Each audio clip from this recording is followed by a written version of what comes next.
news. Thank you. Well, look who McCain took a call from right before changing his decision on repeal. Although Arizona Senator John McCain is facing a disease where the prognosis is dire at best, making it very hard to point out his treasonous actions of what might very well have been his last vote as a member of Senate, John McCain took a 180-degree turn only to spit on the American people and cast what turned out to be the deciding vote to kill what little chance President Trump had of repealing and replacing Obamacare. But what is even more furious is that it has been revealed that McCain received a call from former Vice President and Delaware Senator Joe Biden before the health care vote even took place, giving way to the belief that former President Barack Hussein Obama's own vice president and our all-time favorite female molester had actually influenced the Arizona senator to vote against his own party. Along with Biden's call, rumor has it that former Al Gore running mate, Joe Lieberman, also called him. Gee, I wonder what they promised him? McCain's vote is very strange since he himself was 100% for the repeal of Obamacare when Obama was still president.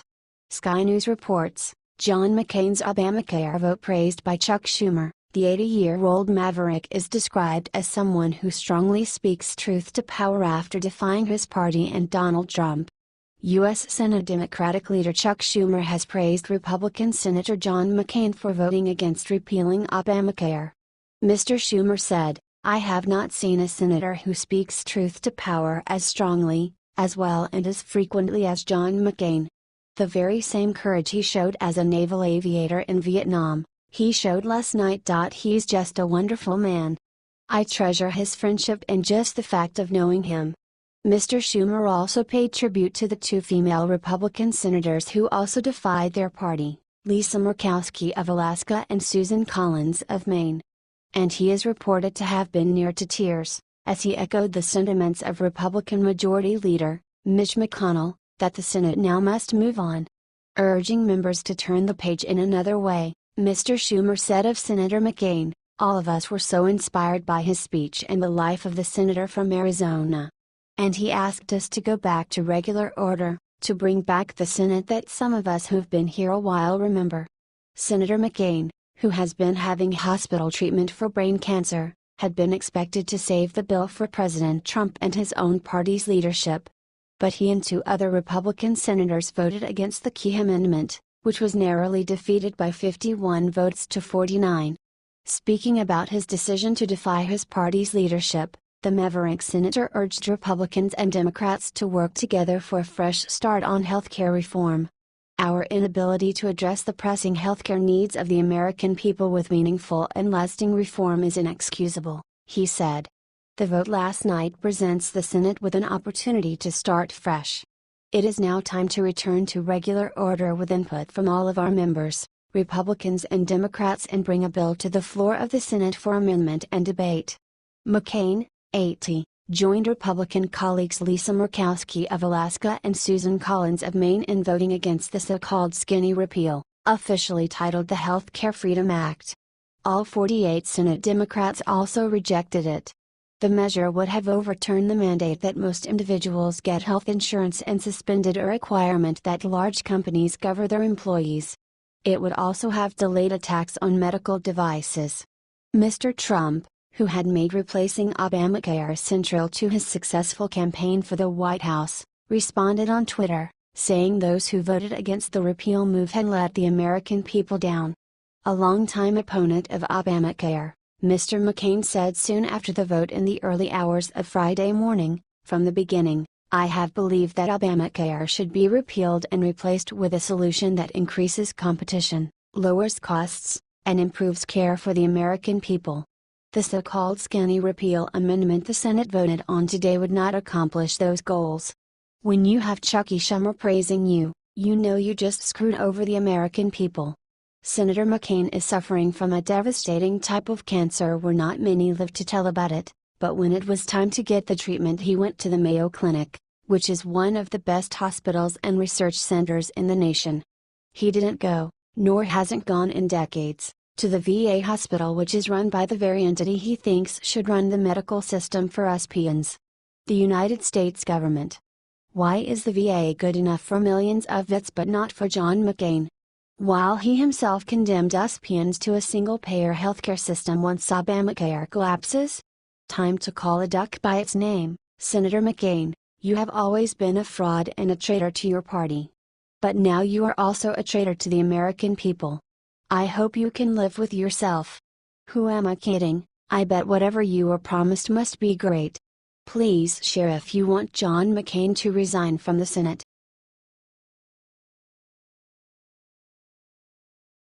Disturbing plan to take down Ivanka Trump just discovered. Here's the sickening reason why. I know I always say now we've seen it all, but this time liberals have stooped to a new low, even for them. Vogue magazine is now reporting that Ivanka Trump, President Trump's daughter, and confidant is now to be considered untrustworthy. Why, you may be asking yourselves. Because the liberal rag that is Vogue magazine is claiming she wasn't able to persuade her father to continue with the insane social justice experiment former President Barack Hussein Obama started by having transgendered people serving as soldiers in the U.S. military. Yes, Vogue is the very same magazine that has said multiple times before that we need heavy background checks and psychological tests in order for average Joe to go buy a firearm, is okay with arming people for battle who are so damned confused that they don't even know if they possess a wee-wee or a hoo-hoo. Vogue reports, another school shooting. My knees go weak as I sit on the couch searching for details. Although I have never been involved in one of these tragedies, they are deeply personal for me. It is every parent's nightmare to get the call that his or her child has been the victim of a shooting. The call I fear is that my child is the shooter. My handsome, blue-eyed son, we'll call him Russell, is autistic and mentally ill. Now 18, he is at that vulnerable stage when young men so often go off the rails. He is also old enough to buy a gun. Both sides of the gun control argument agree that certain people should not have access to guns. Throughout Russell's difficult childhood, I have known that he is one of those people.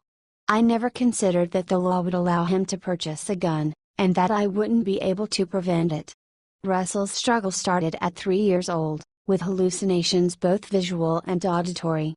He'd see dead people lining the streets in old-fashioned clothing, or owls in his closet, or dinosaurs in the hall, or dragons, lots of dragons, which would swoop around him and protect him with their wings. He'd conjure them for comfort to hide him from a world he did not understand. But the comfort came at a price. The wall of wings would clap around him, trapping him in a terrifying void, a void where he could not see or hear the real world, or any of us who lived in it. He'd curl up in a ball in the corner of the classroom, or in the middle of the playground, and soil himself. I'd race to the nurse's office with fresh clothes and fold him in my arms, hoping that love would seep through where words could not. In young children, the bipolar swings that adults experience over the course of days is sped up like a roller coaster. Russell's hyperactive peaks plummeted into depression or anger 15 to 20 times a day.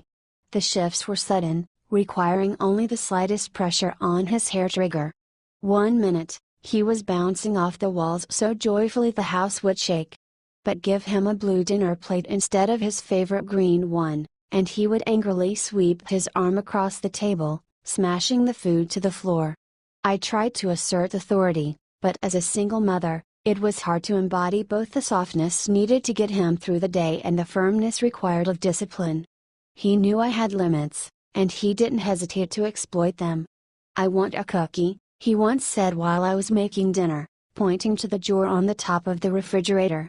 "We'll be eating in a minute," I said. "You can have one when we are finished eating." "I want one now," he screamed, pulling over a chair to climb on. I said after dinner. I firmly blocked his path with my body. At 8 years old, he was nearly my height and solidly built. His face grew red as he tried to push me away. It took all my strength to hold onto the refrigerator. "Now, you bitch!" he screamed, balling up his fists like the playground bullies who tormented him. He punched me until I moved. As physically aggressive as he was with me, it was his hearing and speech impaired little brother who took the brunt of it. They are 19 months apart in age, and they could not be left alone together. The kitchen knives were always under lock and key. When incensed, Russell would go into gory detail as to how he would chop off his brother's head and roll it down the street like a bowling ball. A therapist once tried to parse Russell's anger. They go on to blast Trump by writing that she has displayed no political capital whatsoever in her father's White House. And that it's time to accept that there's a good chance she never will. They continue by saying liberals need to stop expecting Ivanka will do anything meaningful with her proximity to power, and that it would be pointless to continue to note her silent opposition to her father's agenda or paint her as a bastion of virtue amid Steve Bannon's alt-right swamp. They end the wine fest by coming to terms that Ivanka isn't going to save them, or anyone else, from the same policies her father, President Trump, is promoting. And she is not going to stand in his way as he, in their words, sanctions potentially unconstitutional discrimination from the Oval Office. These liberals are coming more unhinged with each passing day. I have a question for the political gurus over at the liberal rag Vogue magazine. Did you ever call out Chelsea Clinton for not taking her father, President Bill Clinton, to task for being a sexual predator? Please share if you agree Vogue should stick to fashion for anorexic women and stay out of politics.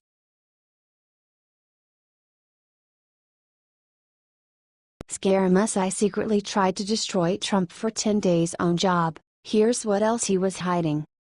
Breaking reports from the White House Monday reveal that President Trump has fired Anthony Scaramucci from his position as communications director, just 10 days into the job. As the sudden move on President Trump's part is sending shockwaves through the political atmosphere today, disturbing information is surfacing about what Scaramucci did over the past 10 days. That making many wonder if he was simply a liberal plan sent in to incite chaos within the Trump administration.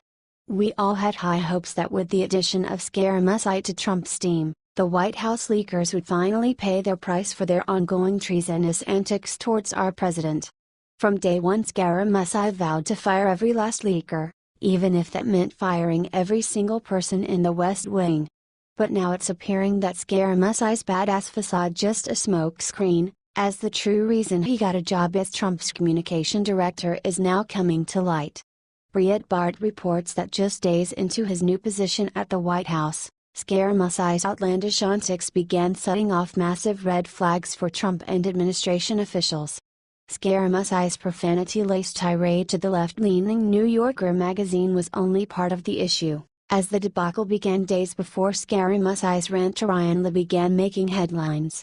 Appearing on CNN's State of the Union before officially starting his job at the White House, Scaramucci revealed a confidential conversation he held with President Trump, going on to out the president as his anonymous source. The conversation was then used by CNN to perpetrate their ongoing Russian-Trump collusion hysteria. You know, somebody said to me yesterday, I won't tell you who, that if the Russians actually hacked the situation and spilled out those emails, you would have never seen it, he said. When pressed further about what he knew on Trump, like an idiot, Scaramucci went on to blab that the president was his source, even though in the previous sentence, he said he would not reveal his source. I talked to him yesterday. He called me from Air Force One. And he basically said to me, hey, you know, this is, maybe they did it. Maybe they didn't do it, Scaramucci said of Trump. CNN is Trump's sworn enemy, and leaking private details to CNN about his conversation with Trump should have been the giant red flag that prevented Scaramucci from landing the job. Trump's advisors were frantic, worried that he might accidentally spill the beans on Trump's other secrets. Right after blabbing about the Russians, Scaramucci provided fodder for the liberal media yet again, after his hot mic incident was then leaked to the liberal website, BuzzFeed. Breitbart reported, Scaramucci then got caught making some comments into a hot mic that the legacy media promptly leaked to left-wing BuzzFeed. That should have been a lesson to Scaramucci to not trust the legacy media, but Scaramucci learned that the hard way 3 days later when he made profane comments about former White House Chief of Staff Reince Priebus and White House Chief Strategist Steve K. Bannon to the New Yorker's Ryan Lee. According to the leaked hot mic audio that BuzzFeed obtained, Scaramucci said CNN was on the left but also reportedly argued that he is not some jerk-off salesman because he went to Harvard Law School. So when you're thinking I did this shit by accident, Know that I did it on purpose. You understand what I am saying? Scaramucci was caught on the hot mic, explaining to a CNN executive why he called on a CNN reporter during his first press conference. From there, things began to rapidly deteriorate, as Scaramucci's profanity-laced tirade to the New Yorker dominated the news cycle for several days. Breitbart reported that Scaramucci then began butting heads with Jared Kushner and Ivanka Trump, who were reportedly fed up with former White House Press Secretary Sean Spicer, but that Scaramucci's ongoing antics only made things worse. Several days later, Scaramucci gave CNN more material for their anti-Trump hysteria, going on to say he wasn't sure if Trump was in favor of Russia's new sanctions or not, contradicting the White House's public stance that Trump was being tough on Russia. Scaramucci again cast Trump in a negative light with liberal reporters, where he gave different answers about whether Trump had been discussing pardons at the Oval Office. If that wasn't enough to make you convinced this guy was either incompetent moron or a liberal plant, Scaramucci then leaked intel about an active FBI investigation going on at the White House involving leakers, alleging that FBI agents had violated the agency's protocols and broke the law. Miraculously, Scaramucci still was not done inciting chaos at the White House. He then blasted out over Twitter that he could get people within Trump's administration in trouble with reckless tweets, making an idiot out of himself with the announcement that he had contacted the FBI over leaks, going on to ignite an uproar among legal experts and throughout Trump's Justice Department. Stephen Vladeck, a professor at the University of Texas School of Law, spoke of the gaffe, saying, Stephen Vladeck, if he really did reach out to Dodge and friends at the FBI to investigate a leak, yes, that would seem to be a violation of both the norms and rules governing White House contacts with the Justice Department, all the more so given that the information at issue is in the public domain. What are your thoughts on Scaramucci? Just an incompetent moron, or could something more sinister be at play? Being that he's threw Trump under the bus multiple times while talking to liberal reporters, it really makes you wonder. Let us know your thoughts in the comments below. H. T. Breitbart